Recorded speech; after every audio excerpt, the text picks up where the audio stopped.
Hey guys! Today's episode is sponsored by one of my favorite companies, Audible. If you follow me, whether it's you've been listening to the podcast or you follow me on social media, which I'm very active on, you know that all I do is listen to audiobooks or podcasts. In my Audible library, I tell everyone it looks like it has multiple personality disorder because you can't tell like who the person is reading all these books. I have books from Zane. You guys know who Zane is, little raunchy author, all the way to the other spectrum of me trying to be, real smart with my money. And my favorite finance book is Total Money Makeover. That's how I got my jump start in saving some money and getting my life back on track. And that's by Dave Ramsey. I want you guys to be able to listen to some of these books. And for the listeners of the show, you can get a free book with a 30-day trial when you go to www.audibletrial.com/shit-I'm30. You go to the website, download whatever book it is that you want. There's so many, like literally any genre you can think of, they have it. And those books are there on an audio version. If you decide that it isn't for you, you can cancel anytime and not be charged. And that free book will still be yours forever. But if you're like me, you're not going to get rid of it. I haven't gotten rid of it, and I've had them for about 3 years. I have 1,000 books in there. Not literally, but, a lot of books.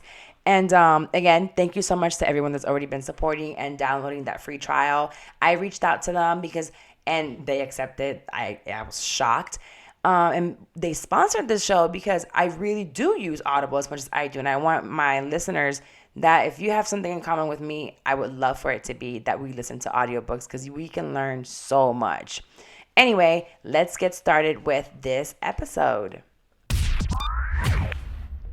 Welcome back to another episode of Shit I'm 30. I'm your host, Carla, and today I have in the studio a special guest of mine, a friend of mine who I happen to, I disappear for a while and I don't show up when I need to. Kimberly. Yes. She is the money lady from Orlando. Yes, ma'am. I'm really excited to have her on. I just went to one of her seminars. It's a seminar, right? Yes.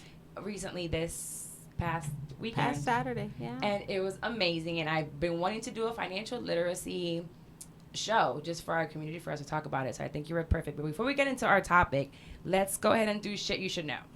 So as I'm always reading the news, which is why I started this segment. And I don't know if you all know or if you know that Amazon bought the company called PillPack.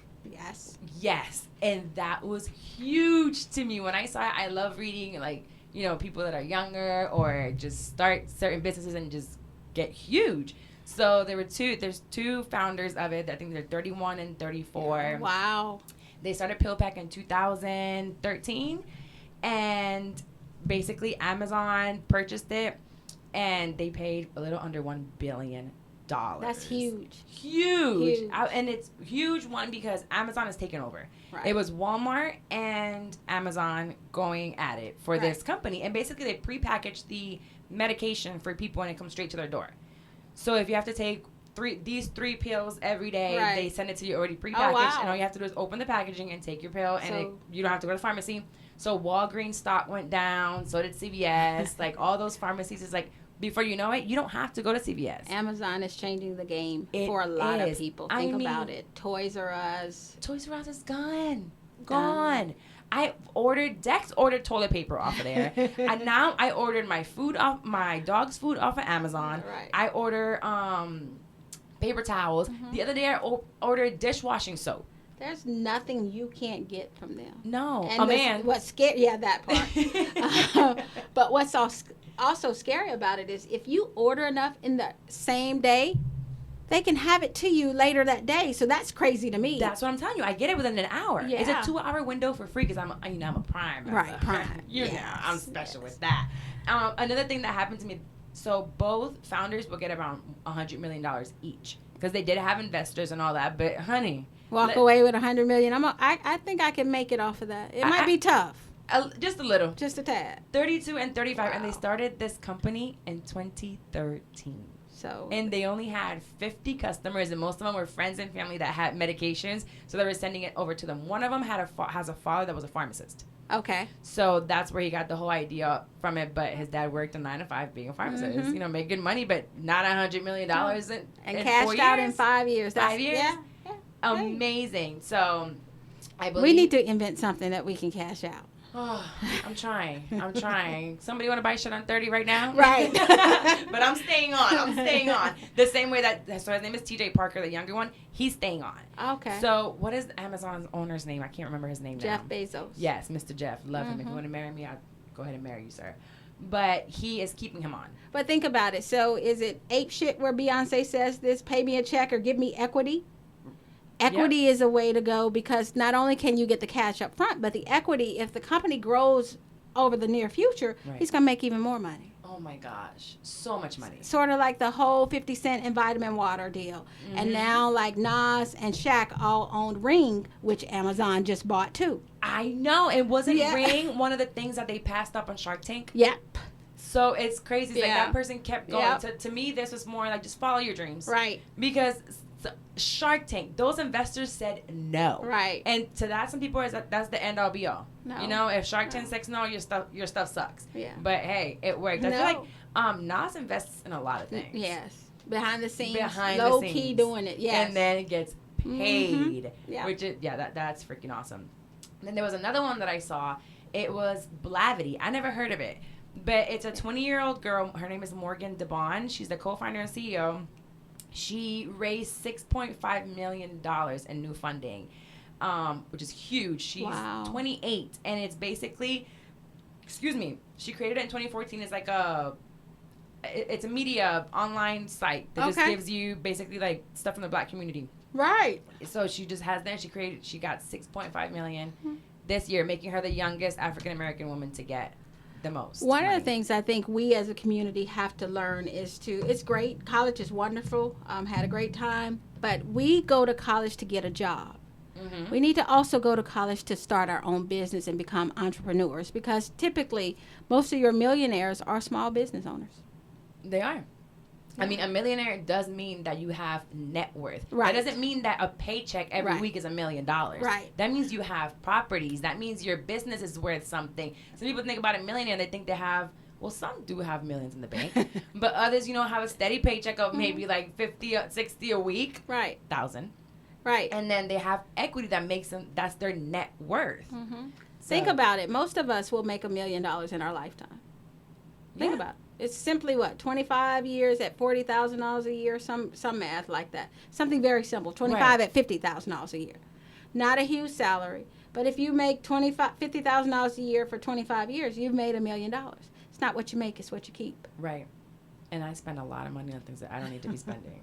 I have to redo my thing. Yeah. Yeah. So those two things I thought were awesome. The founders of PillPack and the founder of Blavity, which I think it's very positive news on there. I went on it and it was a great website. I was like, this is actually pretty cool. And she's super young. So that was basically my shit you should know. Now, like I said, our topic, it is financial literacy. I posted something today that I got a lot of messages with. And it was, I created this little post and it says, ladies, dating a successful man does not make you successful. Success is not sexually transmitted. Get your own bag. And I had a lot of girls like, yes, that's right. And I'm like, yeah, let's empower ourselves. We don't need a man. But then I had also a lot of guys that were like, yeah, that's right. They don't need us. And I'm thinking, sir, you look broke. I wasn't talking about you. But that's not to shame. And I'm very open. Like, if you want to be a sugar baby and you want a sugar daddy and you want to do sex work, that's on you. Right. And if that's how you want to get your bag, honey, go ahead and get it. Right. But also, make sure you're keeping some money on the side where you don't have to depend on a man, because a man's success does not make you successful. Now, if you fall in love and you marry a man with money, and then you create your own from there, your own business, take advantage of it, of course. And that's his success is not your success. You made your own success. Just like they were talking about, I think it was Kylie Jenner. Oh, yes. Yes. The whole conversation of self-made, not self-made is iffy for me. But I think what she did, not everybody can do. How many rich kids are not born with millions that are not in the public eye? Mm-hmm. There's the millionaires that we see are not all the millionaires. Feel however you want about the Kardashians. You can't knock their hustle. Their hustle is amazing. I'm not a fan of them at all, but the hustle and what Kris Jenner has been able to instill with them is important. So did she get it from cultural appropriation? Sure, she did. But she got it. But that makeup, how many other makeup women have not tried it in the industry. Right. They tried to make lipsticks, and that she grew, and her image made it. Right. You know, and I'm sure she had to spend endless nights hustling. You know, and she's pregnant, and with her boyfriends and all the drama she's got going on, she still made a business, and she's not doing it alone. She has a team, but she built a team around her with her mother's help, with her, whoever helped her. She kept hustling and kept it going. Yes. So I feel like we don't need. It's easier for her to get what she needs to start it, but we can start something. Don't get me wrong. Now it's much. Don't get it twisted. It's much easier when you start with money. Oh, of course. And so, because to do R&D, research and development, all that stuff takes money. But she did put a plan through and execute it. So you can't really hate on her for that. It's the execution, because I feel like a lot of people can start, and I've seen people with money have the money, start something, and it fails. Right. And they money does lost, not mean success. No, they just lost millions. Yes. So basically, Miss Kimberly, she told me I could not call her that, and it's going to be so hard for me. Kimberly, damn it. What do you tell everybody, like, what you do and what your background is? I am a financial advisor. I have my own firm. It is called KRS Wealth Management. I've had my own firm for the last 8 years, but I've been in financial services for the last 25 years. I am a certified financial planner. I am a chartered life underwriter, and I am certified in long-term care. So that just basically means I know a whole lot about money. I have several licenses, Series 7, 8, 63, life, health, and variable annuity, all those lovely things. So you need licenses to do what? Well, here's the thing. Anyone could technically call themselves. You could walk out of here today and say, hey, I heard Kimberly speak. Now I'm a financial advisor. Right, because I get people telling me, oh, you're an accountant. Can you help me with my money? And I'm sitting here like, that's not what I do. Right. So anyone could technically call themselves a financial advisor. The difference, and I tell people always to look for, are the credentials. I have enough letters after my name to spell somebody else's name. Those are the things that you need to know. I said that to be funny, but those are the things you need to look for. In my world, a certified financial planner is the holy grail. It's the equivalent of a JD in the legal field or a CPA in the accounting field. So be careful about, people, everyone is now into these multi-level marketing schemes where they're becoming financial advisors, helping you with credit and all that stuff. Make sure that the person helping you doesn't have a 400 credit score. What's funny when they mention credit is because we see all these credit repairs. Yes. People now. Yes. And I feel like it's such a scam. Right. It's such a scam. It's like, I help you raise it. Basically, everything they're doing for you that you're paying them, you can do yourself. And honestly, half of what they're doing is fraud.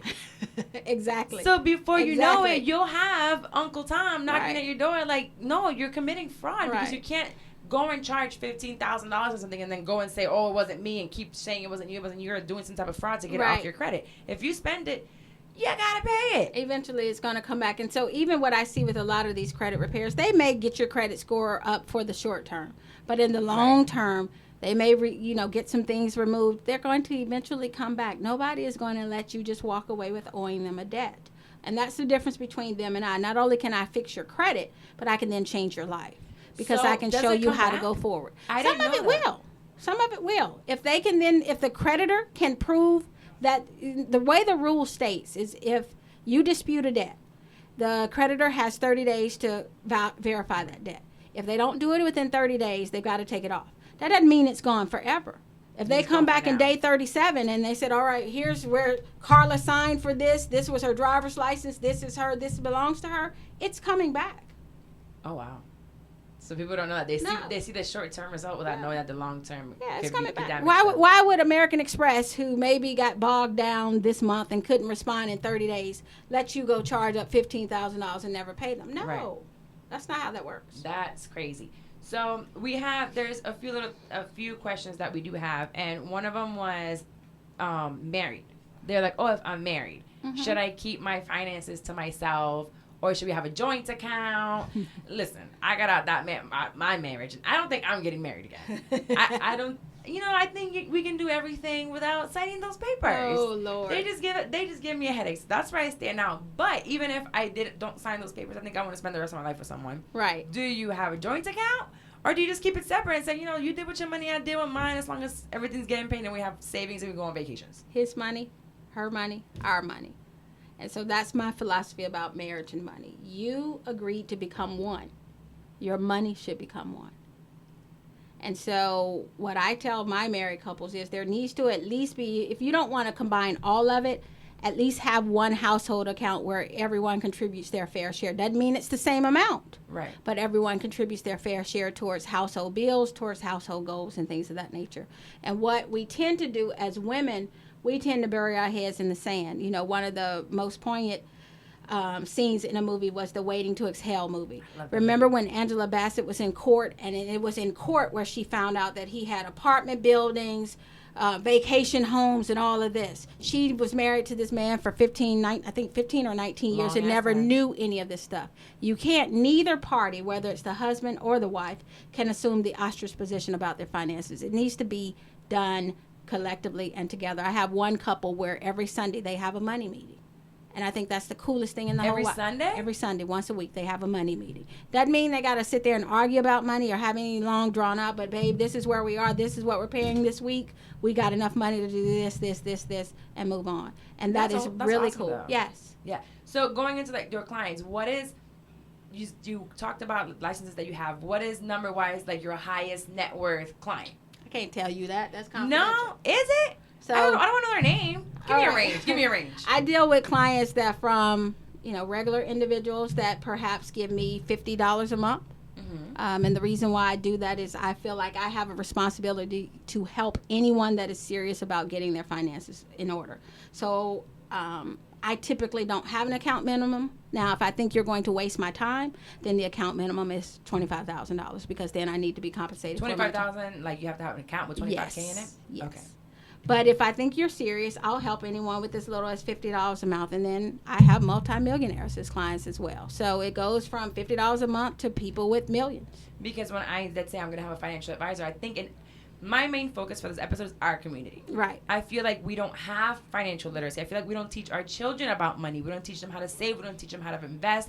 And I feel like our counterparts, white folks, their kids go off to college with these great savings accounts or trust funds or investments, and our kids are like, and me included, because I can say I haven't done what I need to do for my daughter. Mm-hmm. I haven't. I'm like, she's gonna be fine, but I haven't set her up the way I should.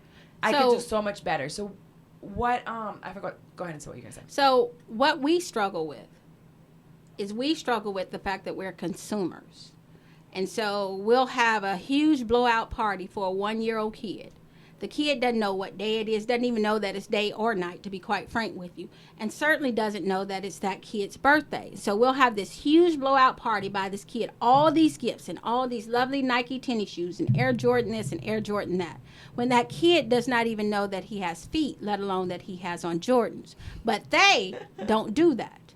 They take that same money and buy that kid stock, as opposed to tennis shoes that kid is going to grow out in a week or two. But Kimberly, I make $45,000 a year. Mm-hmm. How am I going to buy stock? What the hell is stock? It's not what you make, it's what you keep.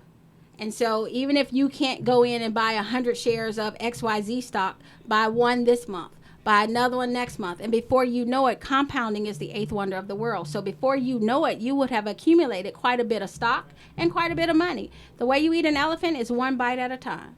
If you try to put that whole elephant in your mouth, you're going to kill yourself. But if you bite off a little piece every now and then, you'll get there. It's not what you make, it's what you keep. And more importantly, one of the things that we have to learn is you don't need the next, what is it? What are y'all belts now? Gucci, Louis Vuitton. You don't need all of that stuff. Don't you me into that. I got one, I think, and I didn't buy it. You don't need all of that stuff. We need to learn to live within our means as opposed to living beyond our means. And that's where we get caught up. Think about it. Mark Zuckerberg, the only time we've ever seen him in a suit was when he had to testify before Congress. Otherwise, all you've ever seen Mark Zuckerberg in, the founder of Facebook, khakis and gray and a shirt. He does. I think he always wears a gray T-shirt and like jeans or khakis. Think about it. Steve Jobs, rest his soul. All he ever had on was some jeans and a black turtleneck. Not a Gucci belt, not a Ferragamo belt, not any of that. Louis Vuitton, not any of that. We see that, I think, in rappers and entertainment business, but what people don't understand is, one, you're trying to keep up with people that get it for free. They're endorsed to wear these things. Right. And two, you're trying to keep up with a scammer. Right. So the scammer trying to keep up with the entertainer, and now you're over here in your 9 to 5 or your small business trying to keep up with the scammer. That little do you know, he's scamming from you. Right. So before you know it, like, your identity's stolen, you're like, oh my God, who did this? Then, dude, you're trying to keep up with on Instagram. Right. And more importantly, certainly with celebrities and entertainers, I don't consider them real people because they live in a different world. Their world is completely different from ours. Think about it. Most of the time, they don't pay for stuff. They don't pay for anything. Clothes, food, travel, any things of that nature. And then, unfortunately, because they're trying to live that life and portray that image as well, a lot of them end up broke at the end of their careers simply because of that as well. And so we've seen them. Yes. A lot of basketball All players, of them. a lot of football players. Yes. It's very few that keep their money. Right. Okay, so as we're talking about this, another reason another thing that people say is, I can't afford a financial advisor. Yes, you can. There's like, I can't afford one. That's for rich people. No. If you have money, you need and money is not what you do for a living, you need a financial advisor. What do you mean money's not what you do for a living? If you have money and you're not a financial advisor, you need a financial advisor. Think about it. If you're not a hairdresser and you do it yourself, what happens to your hair? It usually falls out and goes to, hell in a handbasket real quick. Right. There are some things in life that we need to pay for. If your stomach hurts, you don't automatically take a scalpel and start cutting. Right. You go to the doctor. Guess what? I'm the money doctor. You need to do the same thing with your finances. It is too important for you to leave up to chance. And that's what we do. Oh, it'll get better, or I'll be able to retire someday. No, you need to have a plan. A goal without a wish. A wish without a goal is simply a wish without a plan is, I messed that all up. So you're going to have to take that out. A goal without a plan is simply a wish. Got it. We're actually talking about that and saying who needs a financial advisor and income and all that. We're actually going to add in someone into the conversation, Mandii B from Whoreible Decisions, and we did talk about income, what we can and can't live on, income-wise. And she said some words that triggered some people.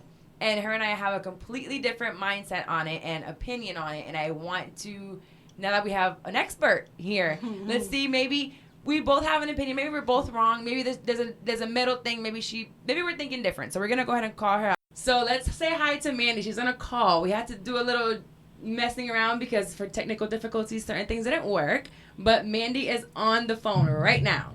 Hi, guys. She has me on the line so that she can crucify me. That's all. Yes. So she is supposed to be going to dinner with one of her baes. But we're going to keep her on for a couple of minutes to ask this quick question. So the problem that we were having, it wasn't a problem, it was a discussion. Her and I were having for forever while I was sitting at work. It was because we had this discussion during our episode saying that a certain income, the number we were stuck on was $35,000, was mediocre. And I think that's what the word that her and I were stuck on, amongst other things.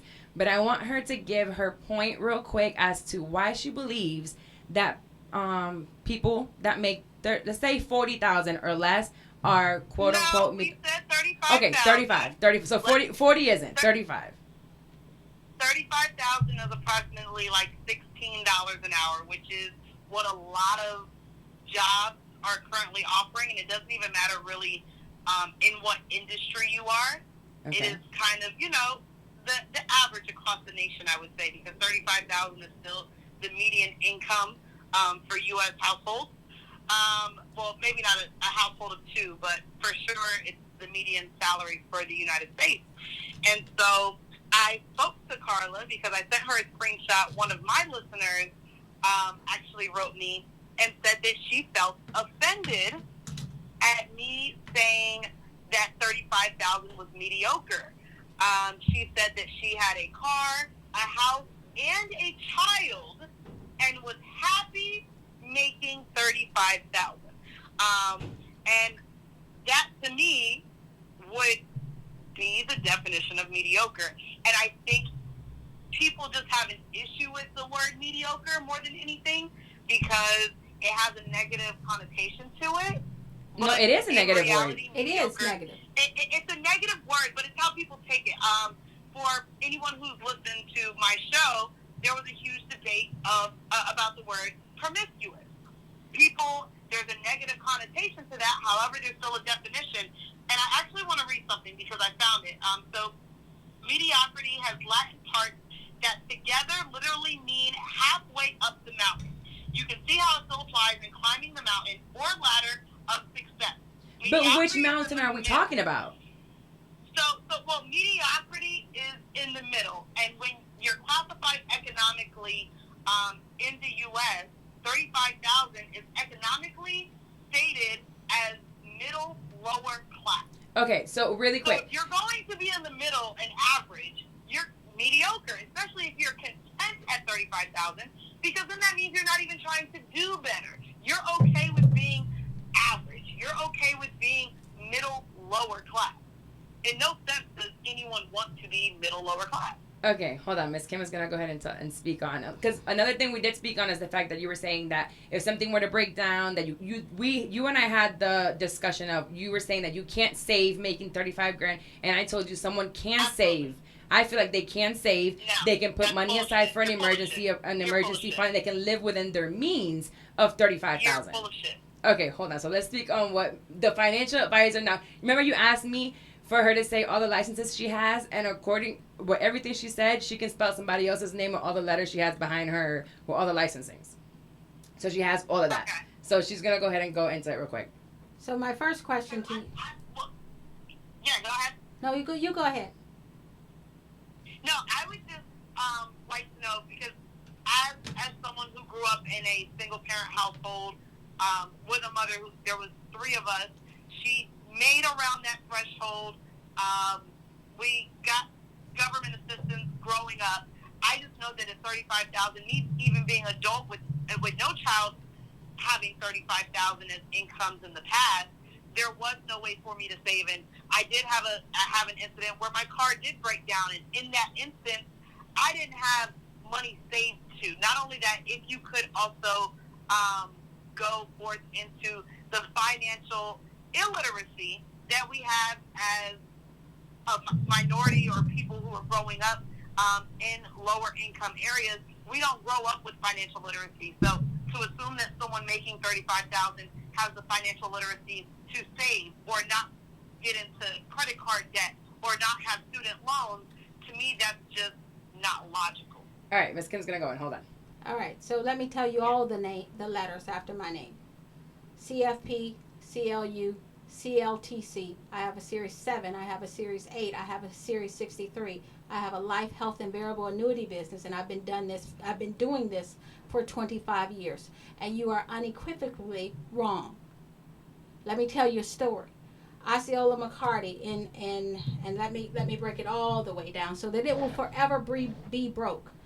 All she did all her life was wash clothes and make white folks look better. Wash their clothes, iron them, and keep them starched. To send them to parties that she was never invited to weddings that she never got to attend. When she died, she had $150,000 and created scholarships at the University of Mississippi. So don't tell me that you can't save money off of 35,000. You black folks, you minorities, need to learn to live within your means. You can say that sitting up upon your perch at, but that is very disheartening to the person that is out here working every day, making 35,000. It can be done, and it is being done every day. So that's not fair to say. Now, maybe I get what you're saying, and maybe we should always be. Now, if that's all you aspire to, then that's not mediocre. That's not the person being mediocre. That's their ambition. But to sit here and say that someone is mediocre because they only make $35,000 is judgmental, first of all, and it's wrong because they can save money. Don't go buy a big-ass house. Don't go buy the brand new car. Don't do a lot of things. I can do a lot with $35,000, to be quite frank with you. And it doesn't mean I've got to live in the worst neighborhood to do that. What we have to learn to do is live within our means. And another thing that we have to learn to do is to start this early on.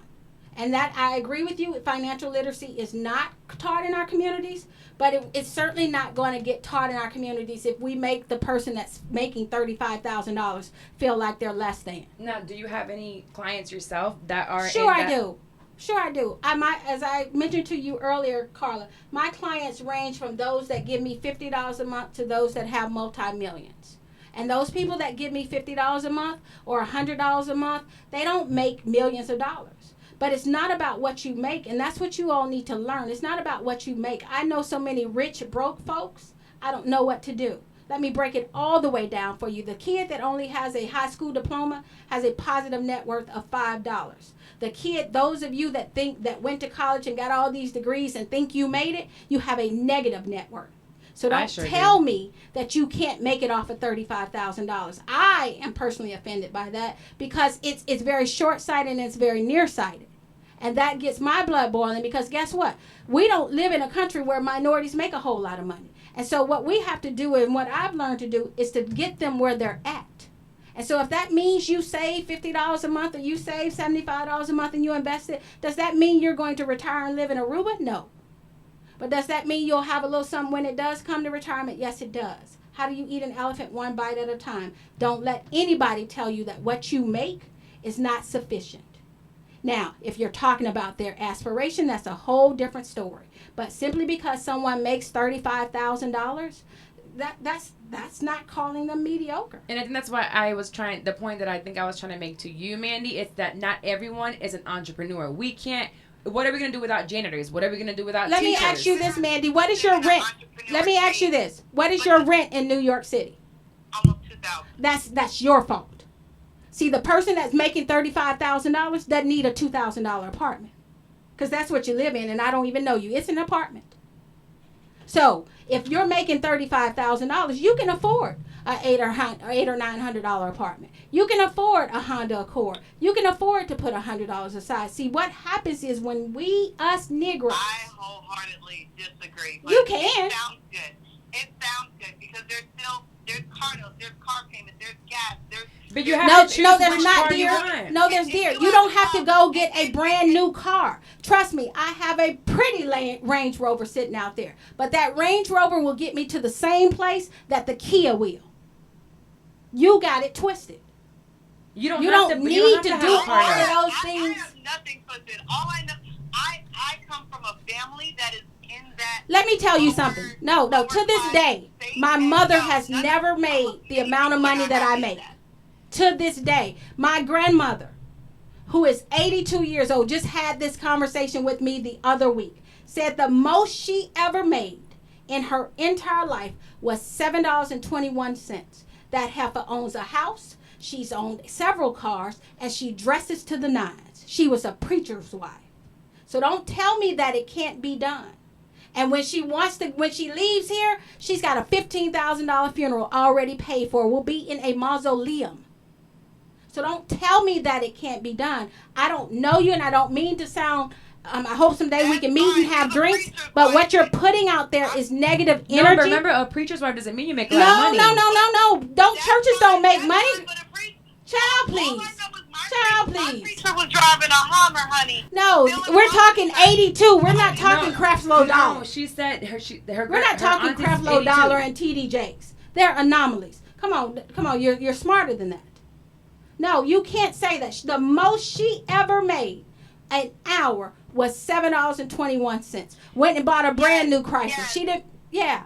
But you has a big still to this you day. No, you got to hear me. Still to this day has a big pretty home with a yard that is bigger than your apartment in Raytown, Missouri. I guarantee you her yard is bigger than your apartment. And she's not paying $2,000 a month.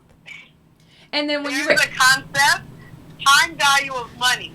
And if you're telling me she's 82 years old, of course making $7 and change way back when was a lot of money, because when you look at the economy, things were much less. Dear, you can't talk to the money lady about time value of money. Can you explain it? No, that's not what I'm talking about. What I'm saying to you is you simply cannot call folks mediocre because of what they make. You can make it off of what you... Osceola McCarty didn't make a ton of money. Who? The lady. The lady from Georgia? Didn't make a ton of money. But she saved what she made. And that's the point you're missing. And you can save up $35,000. There's one thing she said. You don't need a $2,000 damn apartment. Well, not even the apartment. In New York, okay, yes, things are higher. In New York, you have to do that. But here's where you come into. You got to be realist about it. If you're only making $35,000, you don't live in New York City. Right. You're taking the subway, so you're avoiding the car. There are ways to do anything. Langston Hughes has this quote: "I've learned in life that you can get anywhere you want to go if you really want to go." So if you really want to save money, whether it's $35,000, $135,000, or $535,000, it can be done. You just have to make some choices. And I think it's a big thing what you were saying. It doesn't mean your life goes to hell and you're leading a mediocre life. None of that. It's a sacrifice. But one thing that I think in our community, Mandii, that I think you also and I discussed was the car payment, the car note. You don't have to have a car note. You can go. There are cars for $500 that will take you to work. Right. I You don't get need a Range $500, Rover. and that car will last you maybe a year. It'll break down in a year, but for that year, you were able to save whatever you would have put into that car payment. And maybe you can get a little better car, but you don't have to have a car And note. even if you do get a car payment. There's stats out here showing that there's people that never see $1,000 in their account at any given moment in time. That's So because it's they not don't good for you save, to not because they expect don't make it. The stats say, so let me break it down for you completely. The stats say that 73% of Americans can't come up with $1,000. And if you take it to Black America, that's somewhere between 80 and 85. The problem is not because we don't make it. Do the math, honey. $40,000 a year times, I believe it's 25,000. Correct me, whatever it is. But most people will make $1 million in their lifetime. It's not about the fact that they don't have it or they didn't make it. We don't save because we got Ferragamo belts, we got Louis Vuitton shoes, we got all of those things. It's not that not that it can't be done. We're not doing it. It's just I never said that it could not be done. I never said it was impossible. And these are words that are being. No, I think you started saying you can't save, and if your car breaks No. down, you can't get it. No, That's- if you're in a situation where you do not have savings, and like I brought up my listener who said she was content with making the $35,000, has a car, has a home, and has a child. After taxes, she's seeing only $28,000, and then living off of that, no matter what city she lives in, and she's content with living Texas. And she So, probably has a savings. person that has $28,000 a year, let's break it down. A person that has $28,000 a year can afford to has about $2,300 a month. If you can keep your expenses low, you don't need a brand. So let's say rent is $800. Let's say a car payment is $300. Let's say lights is another $100, so I'm up to $1,200. Let's say other utilities are about a couple hundred. I'm up to $1,400. And let's say food is real high. Let's say it's $400. I'm up to $1,800. She brought home $2,300 a month. There's a $500 gap. And if you do that, still has to go And which I for guarantee her you. daughter in school. Like, she literally will. no, No, th- you that's what I'm said- saying. We Did have you go stuff. to private school as a kid? Did you go to private? When I went to school, yes, there were field trips. There were things that came up. in No, school that my Mandii, mom- I have my child in a public school, and there are in a public assistants. school. There's assistance for all that, but field trips, you don't have to pay for them. If you cannot afford the Yeah, field but- trip, you don't have to pay for them. My mother We raised also two talked children. about that. Two There's a- children. I went on every field trip. for- I played basketball my entire life. I never missed a game. I never missed anything. And she never made over And $35,000. that's So something we're not talking about my 82-year-old grandmother. We're talking about my mother. It can be done. Don't put that energy out there, dear. You're too smart for that. We have to put out the energy that we can save, that, and then teach them, of course, because we are talking about the fact that our community doesn't have financial literacy, so we can't say. They're uneducated in that. So we have to- We can sit here and say, yeah, we can, but if we're growing up in societies where we're just seeing our families barely make it, our parents Okay. barely make it, living Carla. check, we're not growing up with the thought process of that, and we are in a different And what? situation And there's where, some. Carla, I unfortunately, speak all over Orlando probably at least once a month. So there are those of us out here that's doing it. So don't say that it's not there. And not only with that, the she wants to do it. With the internet, they can find anything. We have to stop being so lazy. Yes. And we are lazy. And thinking that our money is magically going to multiply and double and triple and all of that stuff. No. Carla will tell you, I did a 2-hour seminar 2 weeks ago on money and mortality. And for 2 hours, they got me for free. So it's there. We have to find it. But on top of all this, Mandii, you and I have spoken, and the fact that we're not financially literate. You know our community needs it. We know that we are lazy. So, Mandii, and when I start my she wants to podcast, start. I want you to put me on your show. You said, oh, dear.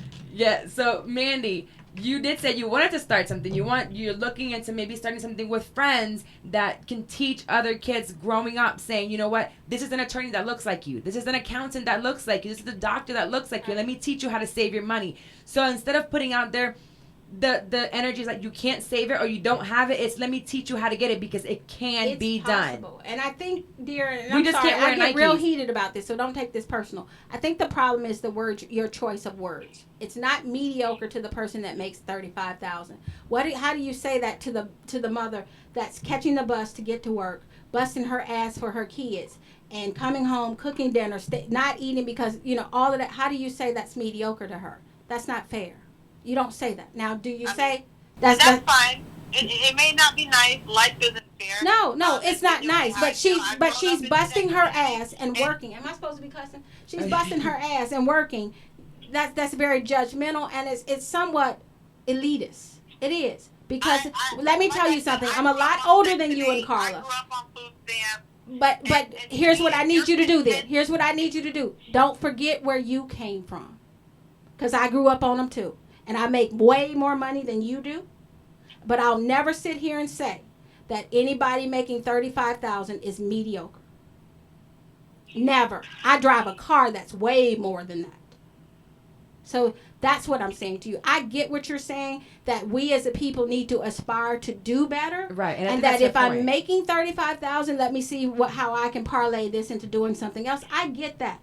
But don't put down the person that is making it. Like, I know I grew up on food stamps. I think we all can remember a teacher at our schools that was passionate about teaching us, and they make $35. That's what they make now. Yeah, and I'm thinking, this teacher's so passionate about, they're here from 7 a.m.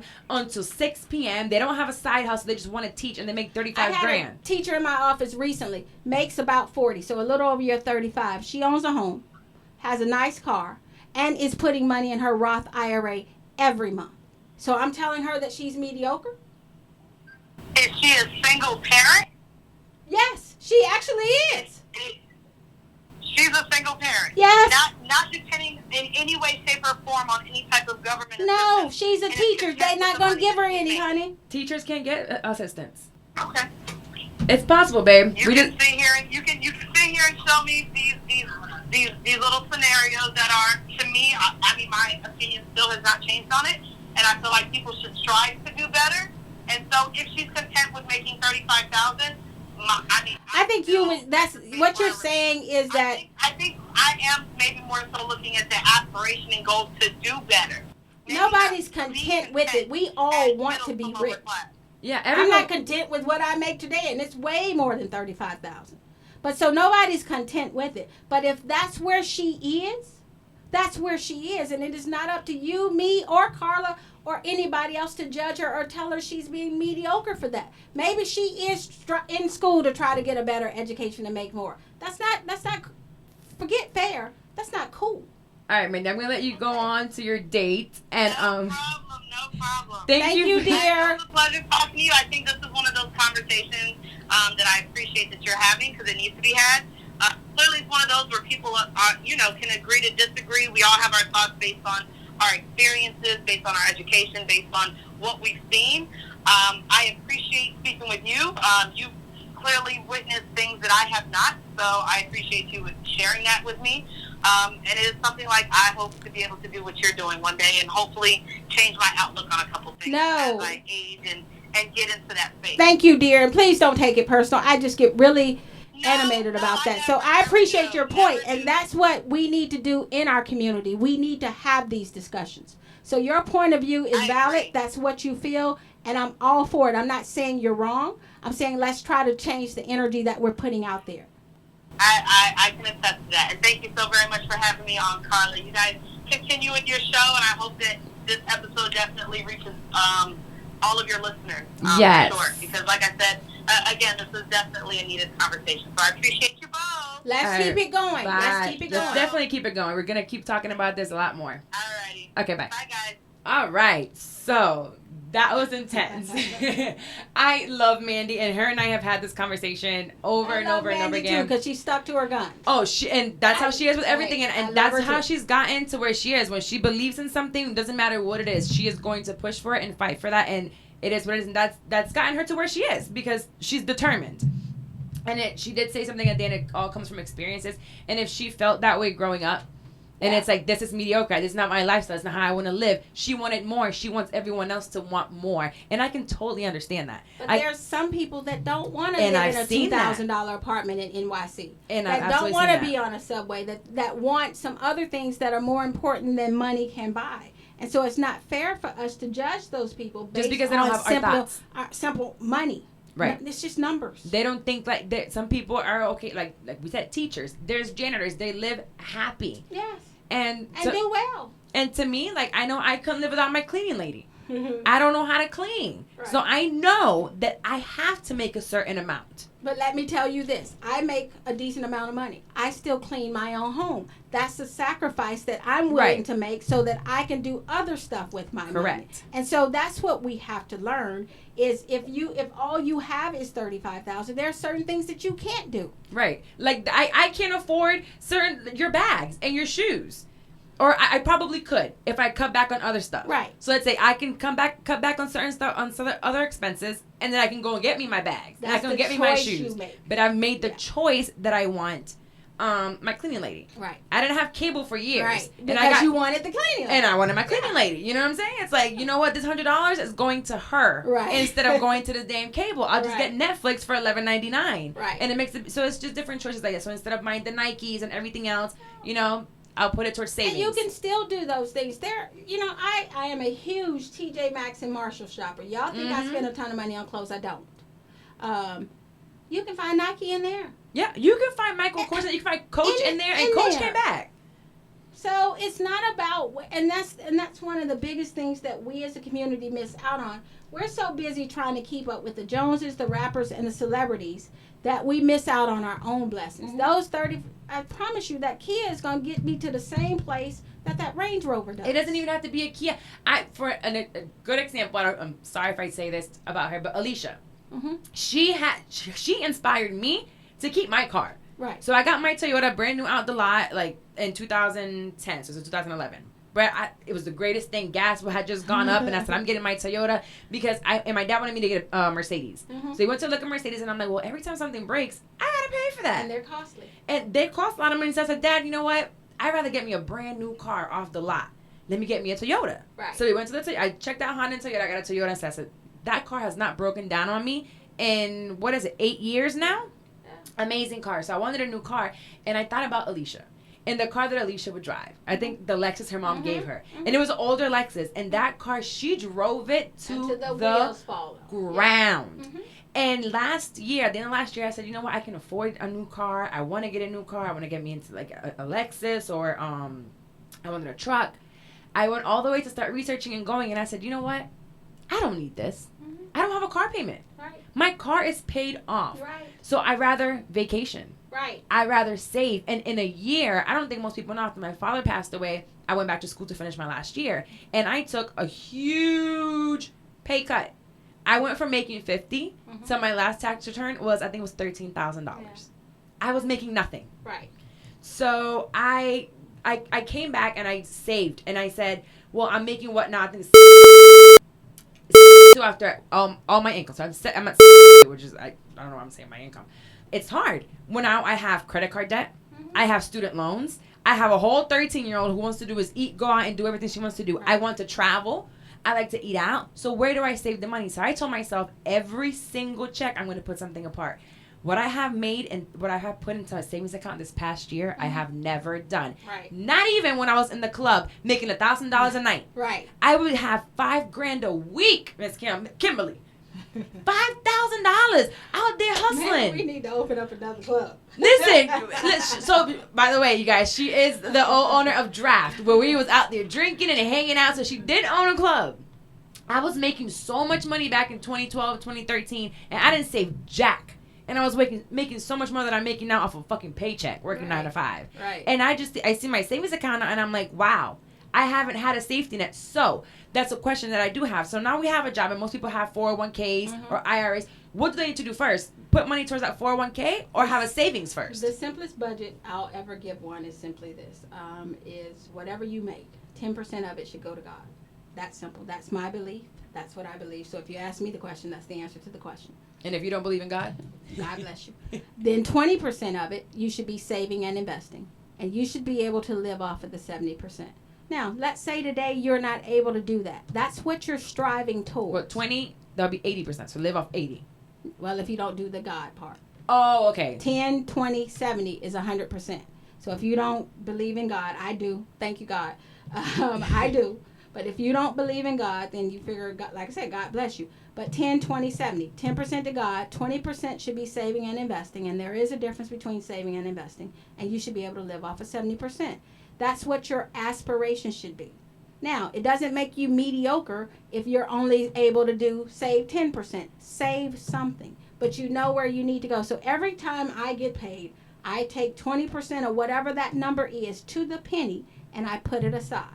And what I've done is I put aside enough for a year of my bills, that if I could not work for 1 year, I've got enough money sitting in cash that I can pay my bills for a year.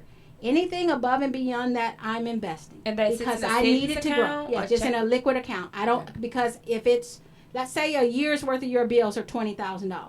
You don't need it to be 15 the year you get unemployed because the market went down. Okay. So you need that liquid, and you need it to stay at whatever that is. And so, but anything above and beyond that, I'm invested. Okay. And that's very simple. So don't get caught up if you can't save, 20 grand a year, 2 grand a year. Once again, you eat that elephant one bite at a time. And then what we said, if you're making 28 a year, you're bringing, I think you said 23. If you're bringing home 28 grand a year. 10% that. 10% of that is $200. And let's say you can't do the 200. Well, do 75. Do 50. Just do something it consistently. Yeah. So I've been pretty consistent on it, and I can say I didn't know how to save. I really didn't. She got me heated. My blood pressure's up. Mandy's good for that. Mandy's good for that one. Let me see if I have any other questions that we... No, I think we touched on stock. You said stock is something that you just kind of have to learn or go to someone that knows about it, or you can learn about it. Any investments, Warren Buffett has this quote, don't invest in anything you don't understand. And so if you don't understand it, go and talk to someone. Go and sit down and speak to a financial advisor. Whatever you pay me or that person is worth it to put you in a better financial position. And so one of the things we have to learn is to explore and do research, and it's not going to, money's not going to come knock on your door. Right. Now, I read my first book that I read ever. I think I've mentioned it on the podcast before. It was Dave Ramsey, Total Money Makeover. Mm-hmm. And I love that book. But when I listen to you guys, to financial advisors, and I've heard you talking about credit, Dave Ramsey doesn't believe in credit. He's complete on the other spectrum of you don't need credit, don't use credit, do not use credit cards. Buy your cars cash, buy your own homes. I think the only thing is a mortgage, okay. But he wants you to pay it off right away and put as much money as you can into it. So do we need credit? Should we use credit? Because I feel that's what gets our community in trouble. These credit cards, and we start living above our means because of this credit build, quote unquote, building credit. So the credit card doesn't get us in trouble.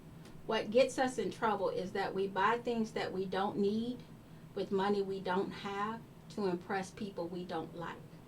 So it's not the credit card itself. Can you say that one more time? Say Jesus. We buy things that we don't need with money we don't have to impress people we don't like. It's not the credit card itself that gets us in trouble. I truly believe that you do need a credit. You do need credit. If you have good credit, there's nothing you can't get in this world. If you have bad credit, there's nothing you can get. And so, but what we have to do is typically we don't manage our credit well. That's what, you shouldn't go out and max up all your cars because you're buying Ferragamo belts and Louis Vuitton and Gucci sunglasses. Because Dave Ramsey is if you don't have the cash for it, don't get it. No. So I have a couple credit cards in my purse. And I will use my credit card because guess what? They give me miles, they give me bonuses and all that kinds of stuff. Do you pay it off right away? Every month it gets paid off. So I'm not going to be one of those people that will tell you credit is bad, because if you need credit, let's say you need to buy a house or you need to buy a car and you don't have $12,000 or $15,000, but you can finance it. Well, if your credit's bad, you're going to pay a higher interest rate. Not saying that Dave Ramsey's wrong and I'm right, and I'm not right and he's wrong. Those are just different philosophies, because we are a credit-driven society. Think about it. The U.S. is one of the biggest debtors in the whole wide world as a country. Shitload of money. And so the key is not having credit Or the problem is not that you have credit. The problem is that we don't manage the credit properly. That's the problem. Right. All right. So we're gonna go.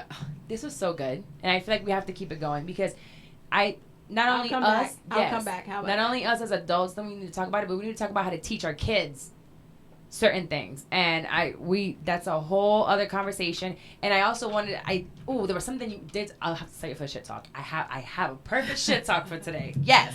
But before we do that, we're going to go into unsolicited advice. And I do have some questions for you. There were two. So this week is going to be kind of basically solicited. The first question is, I broke up with my daughter's dad in 2016. Since then, we've been splitting all the expenses for the kids 50-50. We also made a verbal agreement to take turns claiming them on our taxes. He claimed them in 2017, so this year was my turn. I waited until March to fail because I wasn't... To file. Oh, yeah, they definitely spelled it wrong. Because I wasn't super pressed for money. When I finally filed my taxes, I was informed my kids had already been claimed for this year. My damn baby daddy had claimed the kids again when we already had an agreement. He says when he filed this year, he just went on TurboTax and pressed the easy file button, which means everything is the same as the prior year.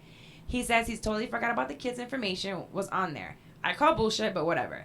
I tried to get the money back from him, but he's already spent it. My car needs repairs now, and things have gotten tight. My question is, can I press this issue with the IRS and get the money back?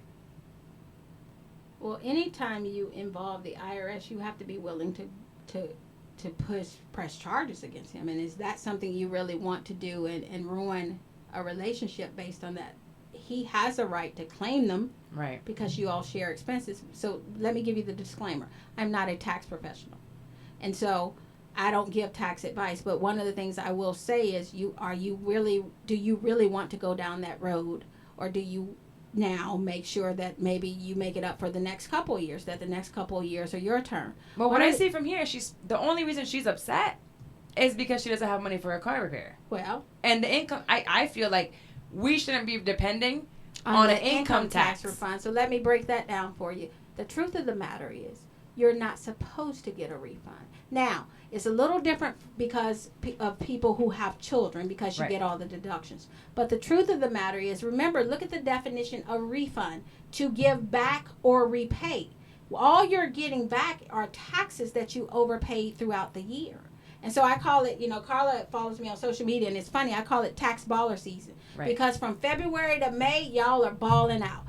Popping bottles, buying new clothes, get a new car, but then come August, that car gets repossessed, all of those things. And so don't depend on your tax refund for stuff like that. That's where you've got to develop an emergency fund and start saving money so that, guess what? If the car does break down, you've got money to repair. And the first thing I saw there, me having for a couple of years, not having any assistance from Ayana's dad, is that she said they're going 50-50. So that you're already saving 50%. On your kids, and you don't have to do it on your own. Like, God bless you for that. That's something that some people don't have.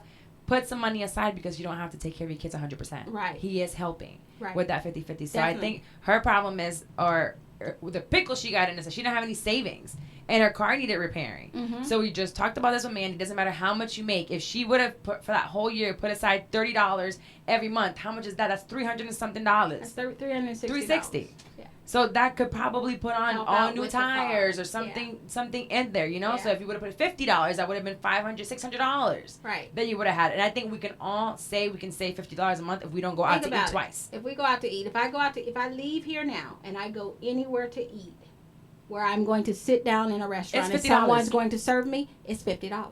You get one meal, an appetizer, a meal, and a drink. Because I need an alcoholic beverage with my stuff. Right. It's been a long day. And the drink alone is about $12. The meal is about $17. The appetizer is about $10. And then you got tax and you have tip. Tax and tip. So, it's about, and we spoke about this earlier, it's about making sacrifices. I don't eat out as much as I do, and I can afford it. But I'd rather do other things with my money. Right. I like purses and shoes. You sure do. And I like my cleaning lady, goddammit. Right. And I like to travel. Right. So I have to go ahead and do it. And then when I do that, I got to find where to leave my daughter and the dog. And the damn dog needs to go somewhere. Yeah. You know what? That dog's going back to the pound. Okay, let's do one more. I just turned 30. Happy birthday. I just turned 30 and I'm struggling. I live paycheck to paycheck and I'm sick of living this way. I put myself on a tight budget and have managed to save $1,500. Yay! That's awesome. Just watching it sit in the bank seems like a waste. What do you suggest I invest my money in? So I can't give you specific investment advice. Asking that is like asking me, calling up and telling me that your stomach hurts and I schedule you for an appendectomy. I can't give you specific investment advice because I don't know your full situation. I haven't examined your money. So what I would suggest you do is sit down and talk to a financial advisor and sit down and map out some goals and say, all right, I've got $1,500. This, what do you think I should do with it? But one of the things, remember, I talked about earlier was making sure that you have 6 to 9 months of your living expenses set aside. And I would venture to say that that $1,500 probably isn't that. And so I would still strive towards that goal. You're off to a great start. You know, I mentioned earlier that 73% of Americans can't come up with $1,000. Well, yay, congrats to you, because you're no longer in that 73. You're in the 27% that can. I would just continue to work on that plan and sit down with a financial advisor and come up with how you move forward. That's awesome. And I think, like, kudos to you for saving that $1,500. Some people don't do it. That's huge. A lot of people don't. 73% of Americans don't have $1,000. And that is, I didn't have $1,000 for a while. I would make it, and I know I could have saved it, but I was blowing it on other things. So it takes a lot of self-control to save money. It does. And it takes for you to be mature to save that money. It does. So if nothing else, that this administration, I hope you all are paying attention to what's going on. Don't get distracted by all the other stuff, but the prices of things we use are going up. Mm-hmm. Gas, and with this whole tariff war, the prices of those things are going to go up. It is going to become more and more important that you have money saved and that you have a cushion. It is no longer playtime anymore, so you've got to do that. Trump is president. We need to get over it. I was only going to do 2, but this one's pretty good, and it should be quick. It says, I have bad credit and no savings. I finally got a job where I can save about $500 at the end of the month. At the end of everything. So she can save about $500 after everything. Mm-hmm. Is it better to save that money in a bank account or fix my credit? See, and that's one of the things that we get caught up in. And so I can't say which one is better, but what I can tell you is they don't have to be mutually exclusive.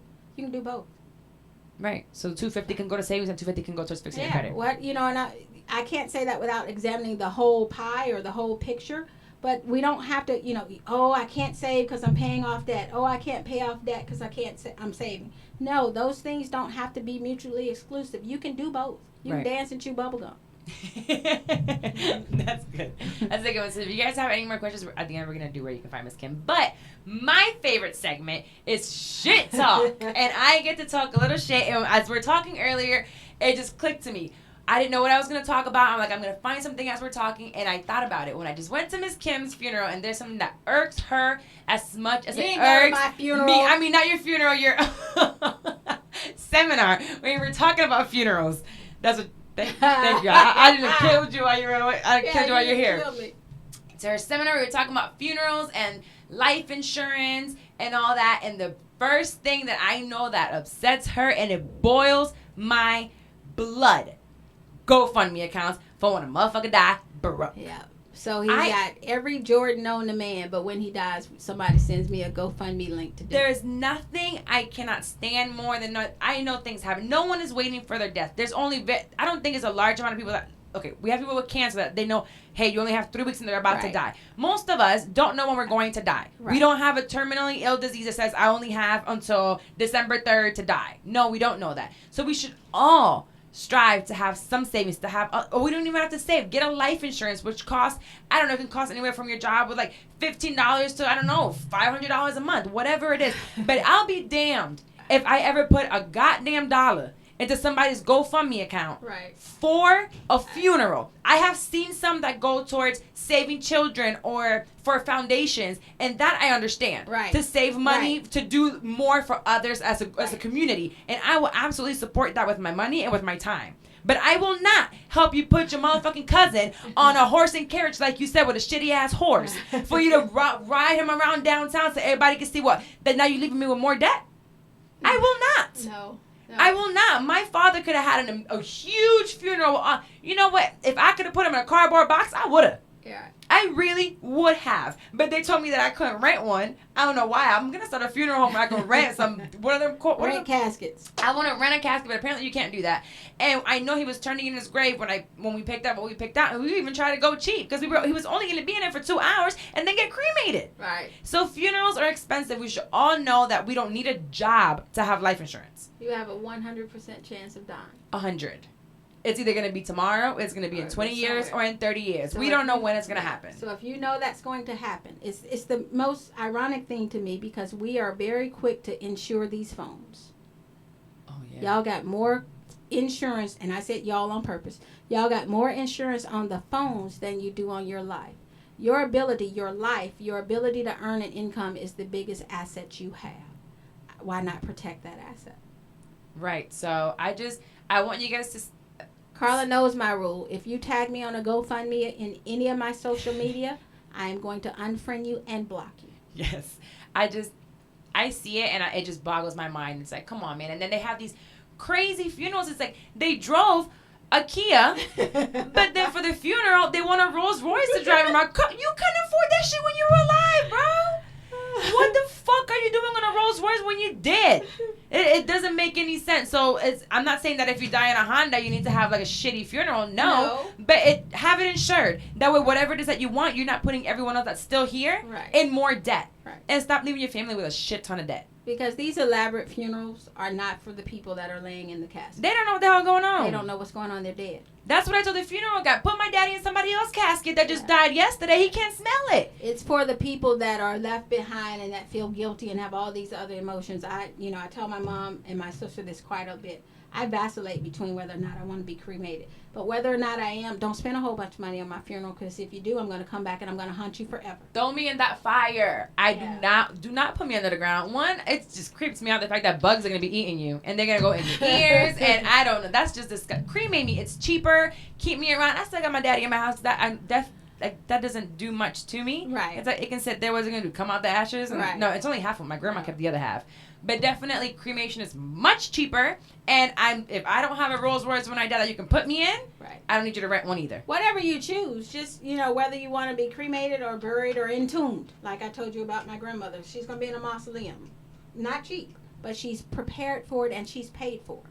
So it's not coming out of nobody's pocket. No. When she, God forbid, and I don't even like talking about this, but when she passes, all I got to do is pick out a flower, the spray. That's it. Everything else is paid for. She hasn't picked out the flowers? I'm surprised. No, everything else is paid for and done. She's leaving you with one job. One job. Yeah, and that's one thing that I know now I have to get into because my dad left a shit show. Mm-hmm. Money. Everywhere. But when people die, yeah, you see things in people that you didn't know they had in them. Money and funerals bring out the worst in people. The worst. And I don't care if it's your mama, your daddy, your brother, your sister, your uncle, your cousin's cousin. Money makes people I do love weird hearing things. say they would never wait till that insurance check starts getting cut and you don't know, oh, nah, the girlfriend wouldn't do this, that son wouldn't do that. Shit. Yeah. Wait till that money come around and they need to make some choices. That person's dead. Funerals have torn apart families. Absolutely. And I've seen it more often than I would care to see. So just be careful. Anyway, so that is the show for today. Miss Kimberly, shit. I'm going to have to beep out every time I say miss. Yeah, you are. No, you don't. Thank you so much for coming. I've been wanting to do this with you forever and tell everyone how they can reach you because I feel like you're here in Orlando. Do you take clients outside? I have clients all over the country. I have clients as far as California, as far as New York. I have one that's in Abu Dhabi. I'm teaching now periodically, so I have clients everywhere. So my name is Kimberly Stewart. I am the president of KRS Wealth Management. It is a full-service financial services firm located in downtown Orlando. My phone number is 407-425-9101. My website is www.krs as in Sam, W as in White, M as in Mary.com. And you can reach me at Kimberly@KRSWM.com. I'm going to go ahead and make sure I put this all on every platform that we have. Tag it on there. And you guys, this is another episode. Make sure you rate and subscribe for me on iTunes. We are on Spotify. So the two big ones, iTunes, Spotify, SoundCloud, Spreaker, Stitcher. Anywhere you listen to a podcast, go ahead. But iTunes, I would love if you guys listen to it on there to rate and subscribe as well as Spotify. And I'll see you guys again next week. Bye.